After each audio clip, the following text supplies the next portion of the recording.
বিহপুৰীয়াত ১৫০ শতাধিক প্ৰশিক্ষাৰ্থীয়ে বিহু কৰ্মশালা।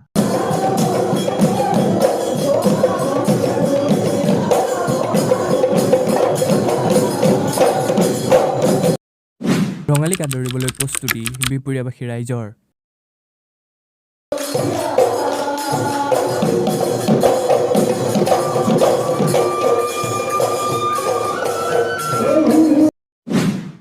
বিহপুৰীয়াৰ পৰা এক প্ৰতিবেদন চাওঁ আহক।